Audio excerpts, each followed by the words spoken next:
guest today. First, I'll tell you a little bit about Time Bandit and what it's inspired by. Time Bandit is a book that I wrote, and it was published in September. It's available on Amazon and other online bookstores. We will have a mobile app coming out soon to help you practice the methodology. What that inspired was this Time Bandit in 10 video series and live stream that we're doing. And I'm very happy to say Chris is our first live guest. I did one as a test a week ago just to make sure the technology worked. But I'm really excited about Time Bandit in 10. The idea here is that we'll ask a few questions of various guests in different professions, different locations, and ask them for time-saving tips that might benefit you in your daily habits and so forth. So welcome, Chris, and why don't you start off by just telling everybody about yourself? Yeah, so you're saying the test you did with a dead guest, and I'm the first live one? Okay. That was right. It was a dead stream. Right. Okay. Yeah. Well, I'm glad to be live. You didn't test me out as dead. My name is Chris Napel, president and founder of CXN Media. Have a marketing degree and been in marketing my whole career, which is about 30 years. I worked at NBC, CBS, Rocket Fuel, and Disney Interactive. And back in January 2022, I decided to found my own digital marketing agency. And I'm really testing the time management strains and skills and challenges. So I'm glad that Michael wrote this book because it came along at the right time. Oh, that's great. Thank you for the plug. I appreciate it. And full disclosure, there you go. All right. Well, the full disclosure, Chris and I actually met in Lubbock, Texas at Texas Tech University. I won't say how long ago, but there might have been dinosaurs on the planet. Yeah. So anyway, it's good to talk to you. So Chris, I've got several questions for you, but let's just start out with the two that I kind of want as the foundation of the Time Bandit in 10 format. So let's first start off with an easy one for you. What is a time waster that you find on a daily basis, weekly basis that just drives you crazy? It's distractions. I start a task and then all of a sudden the emails just start rolling in or notifications pop up on my phone. And if I don't tackle that before, I get distracted. Even searching for new clients, I go down a rabbit hole and I'm like, off track. So I try and start my day, with just prospecting a couple hours a day, non-distractions. I'll turn the notifications off, minimize my email, and if I'm making calls and such, just to kind of keep me from going off track. Yeah. Those digital distractions are everywhere now. I mean, especially, all of us have these multiple devices. We have a cell phone, we may have a tablet, you have a laptop, all these things. And then, it's so easy to get distracted. And like you said, I think people underestimate if you're going into LinkedIn and talking and trying to expand your network. And then all of a sudden you click on this one and you click on that one, and somewhere you're 3 steps away from what you've set out to do. So that's a great time waster, and glad you brought it up about the distractions. So I've got another question for you that I'll get to in a minute about kind of digital marketing and your media business. But before we do that, I want to ask you the other basic question, which is, what is your favorite time-saving tip that you would provide to others, and how would they implement it? Yeah. And so, since founding the business a couple of years ago, I've had more hats to wear. And so it's obviously more opportunities to be distracted.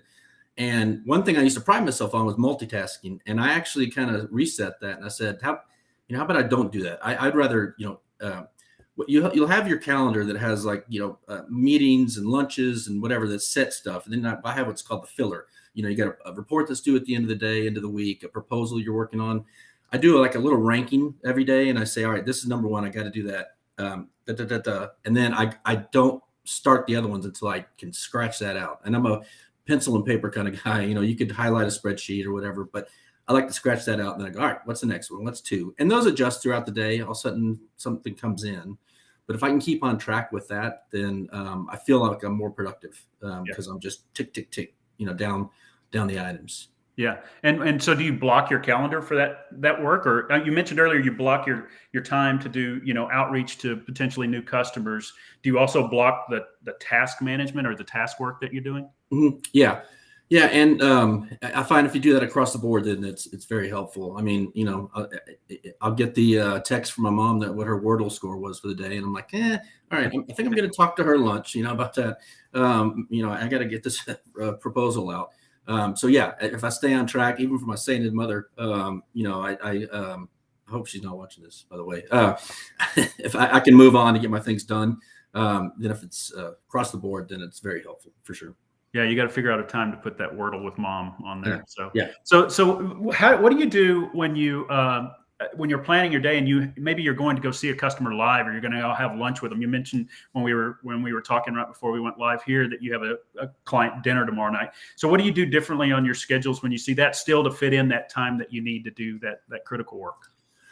Yeah, I mean, it kind of all goes into the bucket of to do, of where I need to schedule it in the quadrant. And at that time, I kind of readjust when I come back, after dinner, because there's gonna be things that come up in a meeting that may take priority over that. So again, I just kind of assess and reassess. I don't do it a lot, I try and stay on task, knocking a few things out. But if some emergency comes in, then I got to readjust and refocus on that.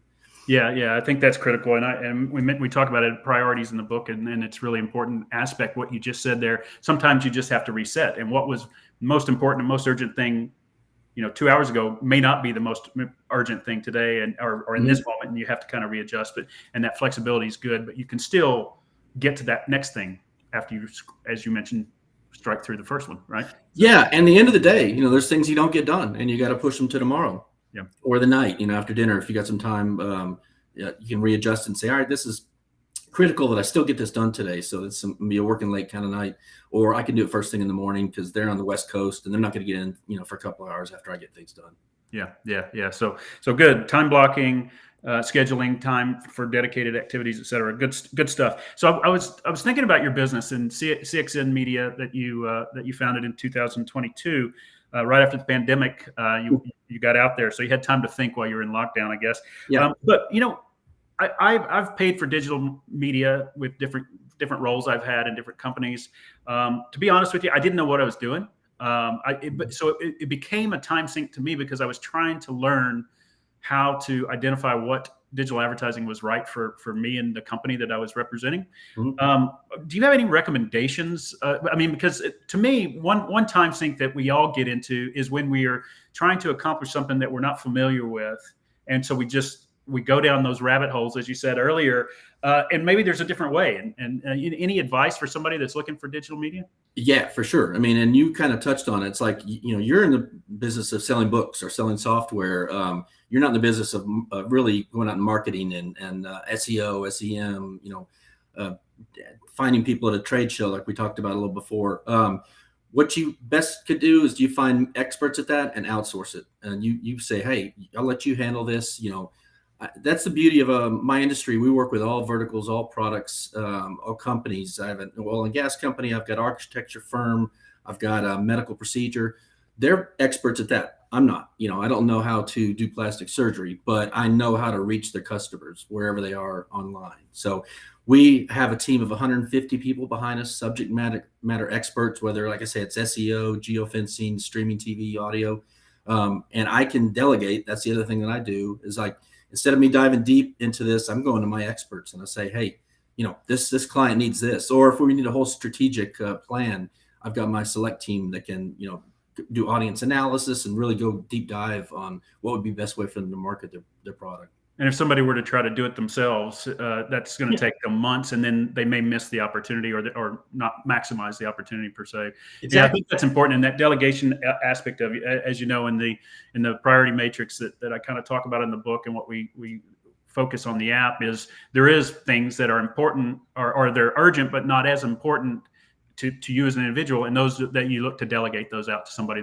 that is their expertise. So that's a great story about how that and so we're running up on the end of our 10 minutes. Okay. It went by so fast. No. Like I just got to know you.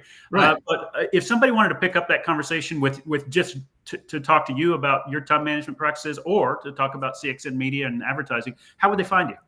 Yeah, socials, LinkedIn, Chris Napel. My last name is 2 words, small TEN, capital NAPEL. Or they can just email me directly at chris@cxn-media.com. That's great. So to the audience, I meant to tell everybody they could type in any questions into their social platform. I forgot to do that.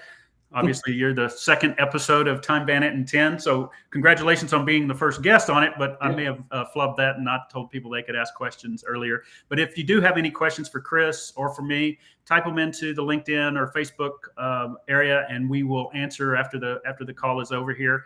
I'm happy to give you our advice and our stuff. And I will add Chris's contact information, LinkedIn profile to the chat as well, that everybody can find him. So, Chris, thank you very much. Anything else you want to say as we? I'm glad I survived it to be your first live, fully functional 10 minutes of a guest. So, yes, I'm glad that it's just not a blue screen or half a blue screen or something like jumbling or warbling and things like that. It's been great talking to you again. I look forward to seeing you. Best happy holidays, and hopefully we can catch up and maybe have lunch during the holiday season. Same team. Sounds good. Thanks a lot, Chris. Take care. Right. You too. Thanks, everyone. And if you are interested in the book, you can find it on Amazon. Stay tuned for another Time Bandit in 10. Next week, we'll have a gentleman by the name of Patrick Cleary, who is a knowledge management expert, joining us, and we'll see you then. Take care.